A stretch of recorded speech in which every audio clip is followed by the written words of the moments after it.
some real concerns at the moment about what is going on in the NHS and the treatment that's being offered to cancer patients.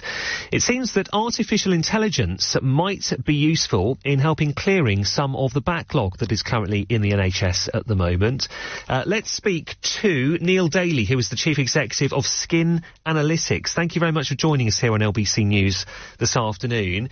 Now, you have some technology that could potentially help with detection of skin cancer, don't you? That's right. Thanks for having me. Yes, we've got an AI diagnostic medical device that's able to help clinicians identify which skin lesions they should spend their time helping patients with and which ones they can discharge back out into the community. So really about optimizing the capacity that we have within our dermatology departments using that AI. And how big a leap is this? How much of a difference is this going to make compared to what a human could do?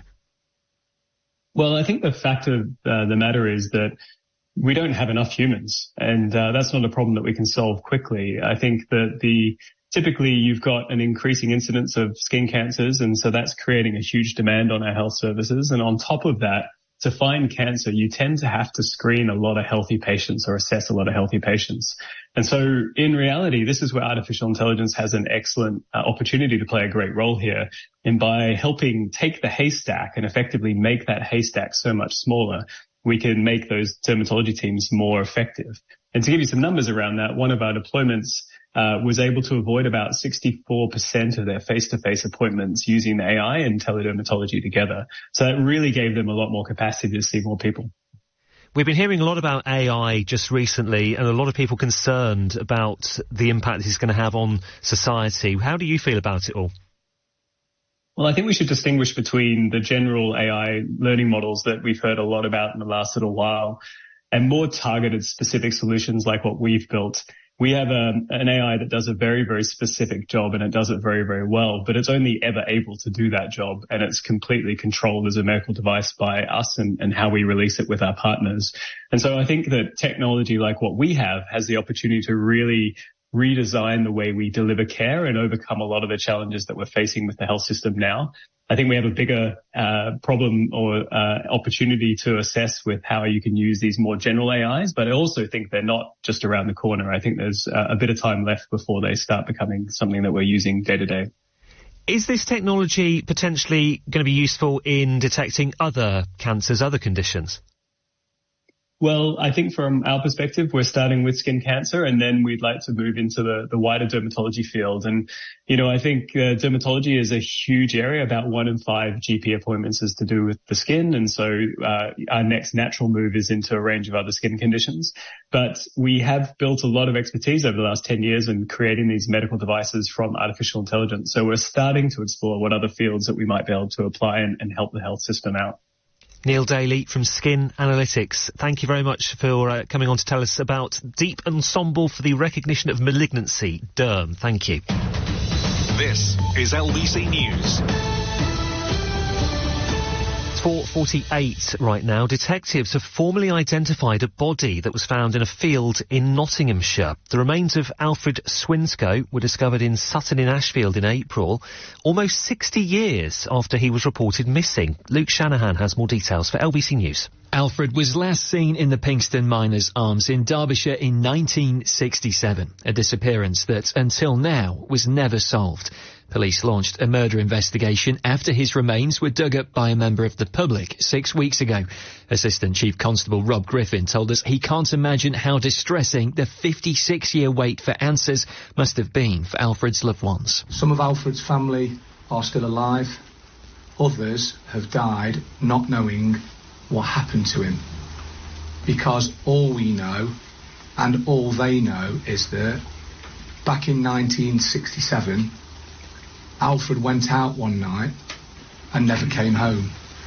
And that is why we, the police, will ensure that we provide the support that they need as a family, but also do all that we can to now get justice for them and for their loved one, Alfred.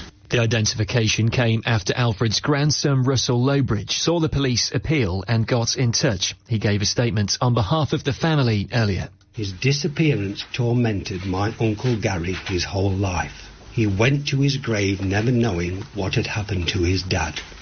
He just remembers his dad giving him a 10-bob note, telling him to get around and then never ever seeing him again.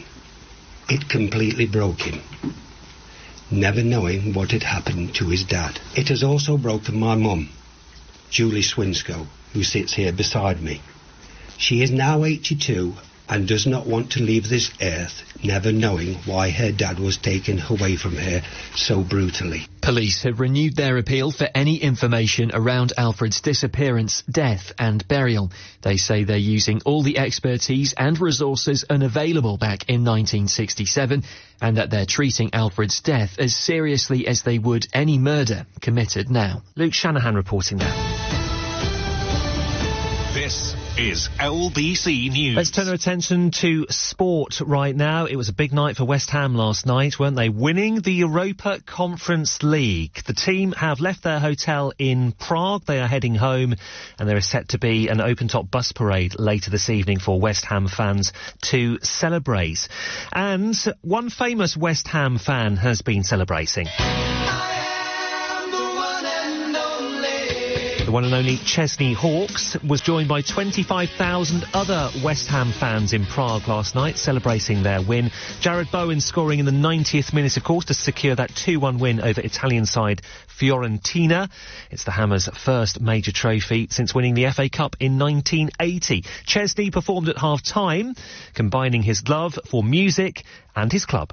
That was probably one of the greatest gigs I've ever played, honestly. 25,000 people there, all a sea of claret and blue. It was that there were bubbles everywhere.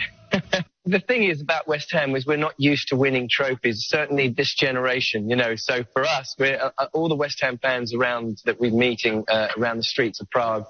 Everybody's kind of like, did that actually happen? Am I dreaming? You know, that's kind of the way we all feel. We're just, we're on cloud nine, to be honest with you. It was such an amazing night. And to see all the players, we stayed behind, to watch the players on the pitch with their families and dancing to the crowd and kind of acknowledging the West Ham faithful, you know, and it was a truly beautiful moment. It really was. West Ham fan Chesney Hawkes there. It appears the West Ham captain Declan Rice did play his last game for the club in that match last night. Chairman David Sullivan has confirmed a widely reported agreement that would allow the England international to leave this summer.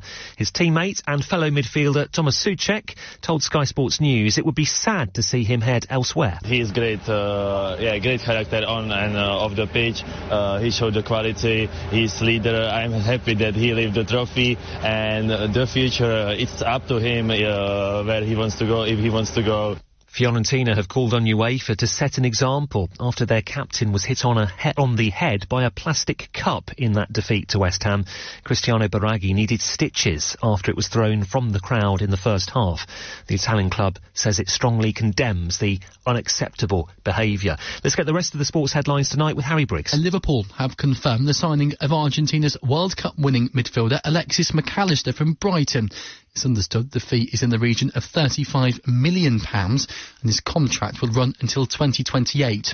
Meanwhile, Crystal Palace have signed Jefferson Lerma on a 3-year deal. The Colombia midfielder will move to Selhurst Park on the 1st of July. It's after his contract with Bournemouth expires. The England cricket camp are making positive noises when it comes to captain Ben Stokes' fitness, with the Ashes starting next week. There have been concerns over his knee injuries and whether that would stop him bowling.